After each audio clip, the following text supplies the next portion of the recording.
Buen día, el día de hoy vamos a hablar sobre las rutas metabólicas.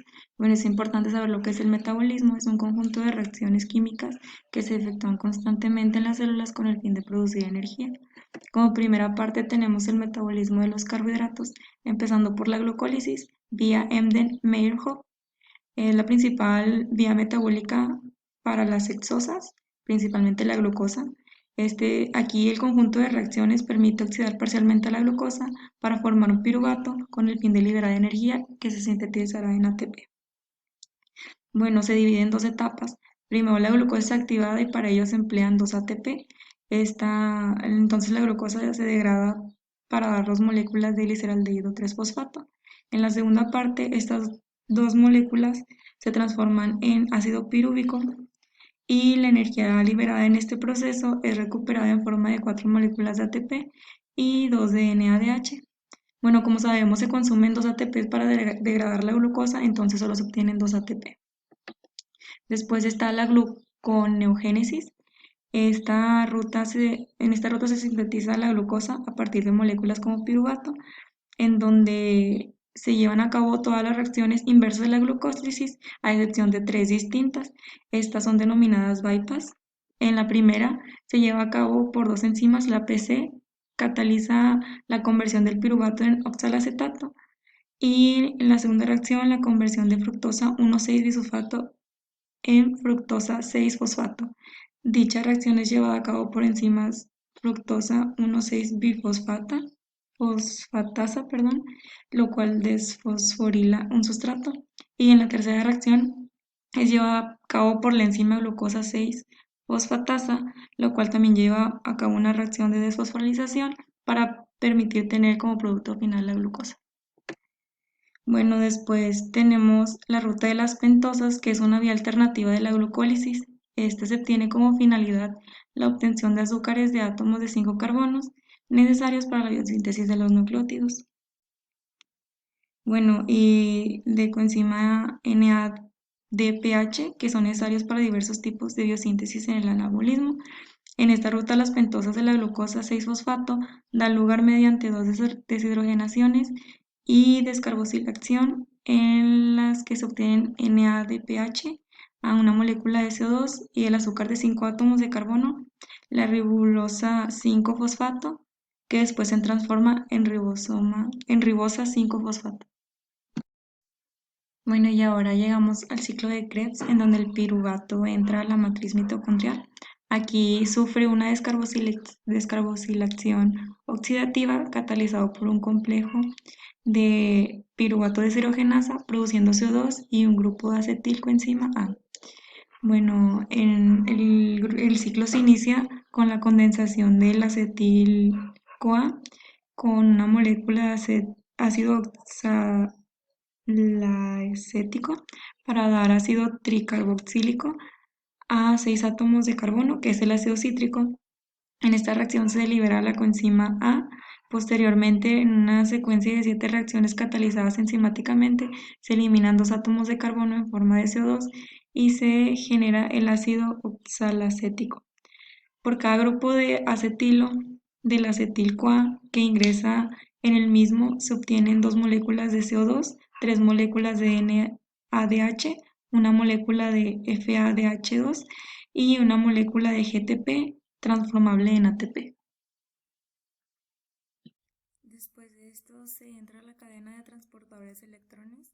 Los electrones procedentes del NADH son cedidos al complejo 1, que se encuentra al principio de la cadena, mientras que los que proceden del FADH2 son cedidos al coenzima Q, que se encuentra entre los complejos 1 y 2, por lo que los últimos no recorren toda la cadena. En ambos casos son transportados hasta el oxígeno, que todos los constituyentes de la cadena es el que tiene mayor potencial redox. Con la llegada de los electrones al oxígeno se reducen entonces para formar agua y se completa el proceso de degradación de glucosa a CO2 y... Continuando con el catabolismo de lípidos, vamos a ver la degradación de la glicerina. La glicerina, procedente de la hidrólisis de las grasas, se fosforila a expensas de una molécula de ATP para dar lugar a glicerol fosfato. el cual se oxida a continuación, cediendo sus electrones al NAD positivo para transformarse en dihidroxiacetona fosfato y finalmente se degrada por glicólisis. Hablando ahora sobre otro método, está la beta oxidación. Los ácidos grasos, una vez liberados en el hieloplasma, penetran en la matriz mitocondrial y son ahí degradados a acetil-CoA mediante una ruta catabólica llamada beta-oxidación de los ácidos grasos. Hay 4 reacciones, 2 de las cuales son oxidaciones que afectan al carbono de la posición beta del ácido graso. Los electrones liberados son recuperados en forma de una molécula de NADH y otra de FADH2. La consecuencia última de esas oxidaciones es la ruptura del enlace que une los carbonos alfa y beta del ácido graso, lo que conlleva la liberación de los 2 átomos de carbono terminales en forma de acetil-CoA. Al mismo tiempo, el carbono beta, ahora oxidado a grupo carboxilo, se une a una nueva molécula de CoA, esta vez sin un consumo de ATP, dando lugar a un nuevo ácido graso activado con 2 átomos de carbono menos que el original. Este ácido graso activado puede entrar ahora en un nuevo ciclo de oxidaciones en su carbono beta, y así sucesivamente hasta la total degradación acetil-CoA del ácido graso original. Este proceso es el catabolismo de proteína. Y bueno, para aclarar los conceptos, la transaminación, los grupos de los diferentes aminoácidos son cedidos mediante reacciones de transaminación catalizada por las transaminasas. El ácido alfa-cetoglutárico que se transforma en ácido glutámico. Ahora hablando sobre la desaminación oxidativa, el ácido glutámico obtenido sufre la pérdida de un grupo amino en forma de amoníaco y se recupera el ácido alfa-cetoglutárico. El proceso implica una oxidación que da lugar a NADH o NADPH. El amoníaco procedente de la desaminación oxidativa es un producto final del catabolismo de los aminoácidos y debe ser excretado. Ahora tocando el tema del ciclo de la urea, primero el amoníaco producido en las mitocondrias es convertido al fosfato del carbamoil con una enzima llamada la ligasa. El segundo paso es la transferencia de un grupo de carbamoil del fosfato del carbamoil a la ornitina para formar la citrulina.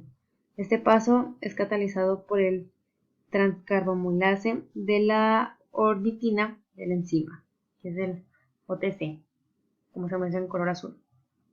Después una enzima llamada la ligasa del organosuccinate, que utiliza la citrulina y el ATP para formar un intermedio, citruli-amperio. Después se utiliza hendidura del arginosuccinate para formar el fumarato y la arginina, como es el paso de color rojo. Y finalmente la arginina se hidroliza para formar la urea y la ornitina, que es el color moradito. Tocando el tema de la fotosíntesis, uno usa la clorofila en una forma denominada P700. El fotosistema 2 usa una clorofila conocida como P680. La fotofosforilación es el proceso de conversión de la energía del electrón excitado por la luz en un enlace pirofosfato de una molécula de ATP. Esto ocurre cuando los electrones del agua son excitados por la luz en presencia del P680. La transferencia de energía es similar al transporte quimiosmótico de electrones que ocurre en la mitocondria. Nosotros escogimos el artículo llamado Metabolismo urea en plantas. Bueno, como introducción, las plantas poseen una amplia gama de proteínas involucradas en la absorción y reparto de nitrógeno, no solo para nitrato y amonio, sino también para aminoácidos y otros productos de degradación y urea. Bueno, Una opinión generalizada es que las plantas absorben principalmente amonio y nitrógeno generado por la conversión microbiana de urea en el suelo y que la absorción directa del urea y la hidrólisis interna por parte de la planta no son significativos.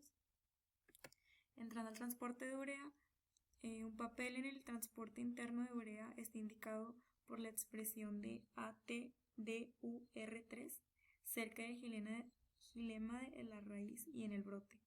El transporte de urea desde la raíz hasta el brote se observó en plantas negativas a la ureasa privadas de níquel cultivadas en urea. Estos acumulan grandes cantidades de urea en el brote. Y bueno, existen 4 clases de proteínas intrínsecas de membrana plasmática, que es el PIP, proteínas intrínsecas de tonoplasto, TIP, proteínas intrínsecas de membranas seminales a nodulin 26, que es NIP, y proteínas intrínsecas de membrana pequeñas, que son FIP. Los miembros de las subfamilias PIP y NIP de la planta facilitan el transporte de la urea. Las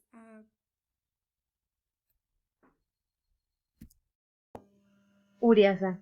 La mayoría de los organismos ureolíticos emplean la metaloenzima ureasa de níquel para hidrolizar la urea. Solo unas pocas algas, hongos y bacterias utilizan una vía alternativa independiente de la ureasa que comprende 2 reacciones enzimáticas. En el inciso A de la imagen podemos observar cómo la urea se carboliza primero en alofanato en una reacción dependiente de ATP por la urea carboxilasa y luego el alofanato se hidroliza a amoníaco y dióxido de carbono por la alofanato hidrolasa. La hidrólisis enzimática en un solo paso de la urea por la ureasa produce amoníaco y carbamato. El carbamato se descompone rápidamente no enzimáticamente formando una segunda molécula de amoníaco y dióxido de carbono. En el inciso B vemos un modelo hipotético de la activación de ureasa vegetal que involucra la unión de las 3 proteínas accesorias de ureasa, URD, URF y URG, a apoureasa, modificación covalente de una lisina de sitio activo por carboxilación de nitrógeno e incorporación específica de 2 iones de níquel por sitio activo. Las proteínas accesorias se disocian de la ureasa después de la activación. La activación puede requerir la hidrólisis de GTP mediada por URG. Tomando ahora unas fuentes metabólicas de urea, tenemos la arginina. El catabolismo de la arginina es fundamental para la movilización de nitrógeno de los tejidos fuente. En los árboles, la arginina es un aminoácido importante para el almacenamiento y transporte de nitrógeno. La arginina es el metabolito individual más importante para el almacenamiento de nitrógeno en muchas semillas de plantas. En la imagen que se ve ahí es el catabolismo de la arginina por la arginasa en la matriz mitocondrial genera ornitina y urea. El metabolismo de la ornitina mitocondrial convierte este compuesto en glutamato. La urea se exporta al citosol, posiblemente por una acuapurina. Luego se hidroliza por la ureasa y el amonio se vuelve a asimilar por la glutina sintetasa usando el glutamato como un sustrato. Todo el nitrógeno de la arginina se incorpora a la glutamina mediante estas reacciones, mientras que se necesita ureasa para movilizar la mitad del nitrógeno almacenado en la arginina. Después tenemos el ureido. Los ureidos alantoato y ureidoglicolato son intermedios de la degradación de las purinas. En la imagen se ve una comparación de la degradación de ureido en Arabidopsis y Saccharomyces. Las plantas poseen enzimas que pueden degradar el alantoato derivado de la degradación de la purina sin generar un intermedio de urea. Las enzimas involucradas son alantoato amidohidrolasa, ureidoglicina aminohidrolasa y ureidoglicolato aminohidrolasa. Todo este proceso no se requiere de la ureasa.